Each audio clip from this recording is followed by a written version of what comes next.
Oke, selamat malam ya. Jadi rekan-rekan semuanya, kita udah siapin. Jadi ini adalah alat yang kita sudah sediakan.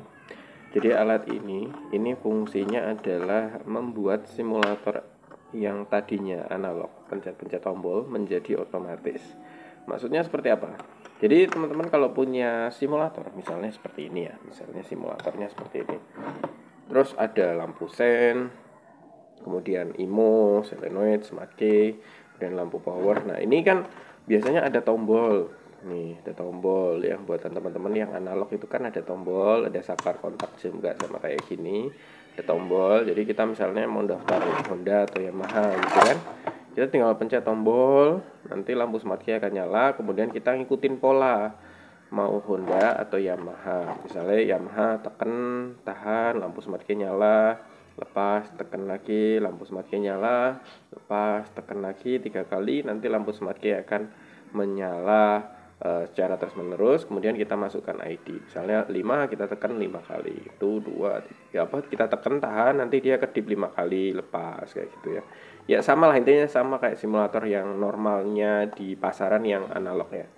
Nah ini kabar bagus untuk teman-teman yang produksi simulator ataupun sudah kadung beli simulator tapi kok analog gitu atau manual. Nah itu bisa dibuat otomatis, tinggal dimasukkan alat ini ke dalam simulatornya ini.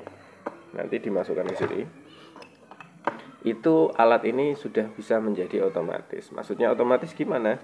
Jadi teman-teman cukup memiliki prosesornya ini ya. Alat ini fungsinya apa sih? Ini banyak sekali yang tanya. Padahal sudah dikasih tahu tapi tetap aja tanya. Disuruh nonton YouTube-nya tapi nggak mau juga. Padahal nonton YouTube paling habis kuota berapa? Lebih banyak habisnya dia nge-slot daripada nonton YouTube-ku ya. Jadi fungsi alatnya itu seperti apa? Teman-teman cukup punya satu ini. Alat ini berfungsi untuk membaca ID Honda, Yamaha, Suzuki, kemudian untuk renew ECM Honda, kemudian bisa juga untuk mendaftarkan remote secara otomatis. Nanti juga ada pengembangan-pengembangan yang lain, tinggal upgrade aja dan free update-nya ya. Termasuk injektor tester dan lain-lain ya. Mungkin CKP tester, generator CKP dan lain-lain. Jadi seperti ini ya isinya. Nah, di sini kan ada soket nih. Soket yang terhubung ke pin di sini ya. Ini D24, 523 ground ya. Jadi nanti ini juga akan terhubung ke modul ini. Nah, lokasinya di mana? Lokasinya dari sebelah sini. Nah, di situ tuh ya. Ini di sini di bawah sini ada pin yang bisa digunakan untuk mengkonekkan alat ini ke si prosesornya yang ini. Jadi cara kerjanya simulator apa? Ini prosesornya, otaknya yang melakukan semua tugas. Kemudian alat ini menghubungkan antara ini dihubungkan dengan simulator. Jadi ini nanti ditanam di dalam simulator kayak gini. Jadi alat ini menghubungkan keduanya, ini dengan ini. Jadi nanti ini ditanam di sini, kemudian nanti pin yang di sini, ini ada pin keterangan GND 2, 4, 5, 23 gitu ya. Nanti pinnya tanya ke kita langsung aja. Nanti kita ajarin kok untuk rakitnya. Nah, nanti keluarnya itu soket kayak gini. DB15 ya. Nah, soket DB15 colokin ke sini. Nah, colokin ke situ. Maka otomatis alat ini sudah terhubung dengan simulator yang teman-teman buat. Karena sebenarnya bikin simulator itu gampang sekali. Ya, cuman main lampu dan resistor aja. Kalau begitu, nanti jadinya simulatornya manual atau tidak otomatis. Nah, kalau mau otomatis bisa dimasukkan alat ini ke dalam sini. Jadi ini ada salah satu solusi di mana kita sudah punya simulator tapi alat kita ingin terlihat lebih canggih. Nah, bisa menggunakan ini. Tinggal disambung di sini pinnya ya, yang di sini ya. Pin yang di sini disambung masuk ke alat ini nanti. Terkonek ke sini ya, terkonek ke sini. Kemudian nanti ada keluaran di sini. Nah, itu ada keterangan ya. Bentar. Nah, ada keterangan itu 12 volt itu untuk tegangan 12 volt. Kalau GND ini untuk ground. Kemudian D2, D4, D5, D23 itu sudah ada keterangannya, nanti tinggal jabrik ke kita ya. Nah, ini. Nah, tuh. Jadi kayak gitu ya pinnya. Jadi pin 9 itu untuk knob, untuk kontrol knob maksudnya kayak gitu. Jadi nanti pin yang di sebelah sini itu untuk kontrol knob ya. Pin yang di ujung 23 ini untuk pin kontrol knob yang di 23. Yang di sini pin ini kontrol knob. Kemudian ini lampu smart key, solenoid, dan entry mode. Nah, entry mode itu untuk kalau Honda itu kan ada kabel apa ya namanya, kabel merah yang di dekat aki itu kan emergency mode ya, untuk mendaftarkan remote ataupun untuk koreksi remote. Nah, itu nanti secara otomatis di sini akan dihubungkan ke aki menggunakan modul ini. Jadi teman-teman tinggal solder aja pin 12 volt ini ke 12 volt modul yang ada di sini. Kemudian pin SW ini ya, pin SW ini terhubung ke entry mode atau pin daftar remote ya kan, warna soket merah itu yang kabel 1 yang dijumper ke positif. Jadi relay ini nanti akan menghubungkan entry mode ke 12 volt. Nah, itu masuknya ke sini ke SW 12 volt ya, 12 volt. SW ini entry mode. Kemudian send, di situ ada send, kemudian entry. Nah, itu nggak usah, langsung aja yang disambung adalah ground yang di ujung sini, ground. Kemudian ini knob, tombol starter ya. Kemudian ini solenoid, ini bisa buzzer ataupun solenoid masuk ke sini ya.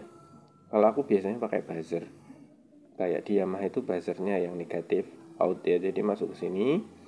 Kemudian ini smart key, lampu indikator smart key. Jadi lampu indikator smart key dari modul yang teman-teman punya ini tinggal disolder yang keluaran dari SCU masuk ke sini, ke SMK ini smart key. Kemudian output dari modul SCU, itu yang solenoid masuk ke sini, ke solenoid. Dan seterusnya, knob juga begitu.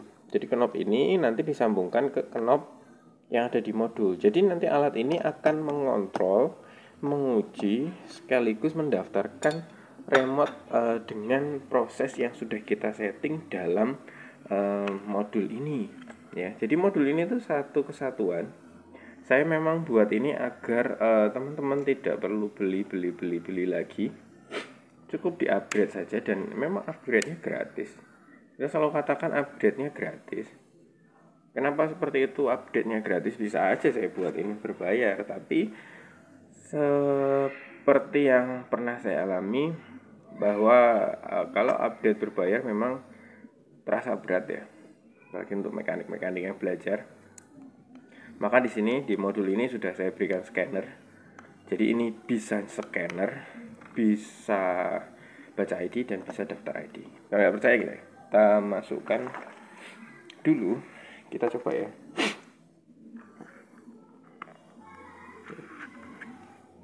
Ini ya.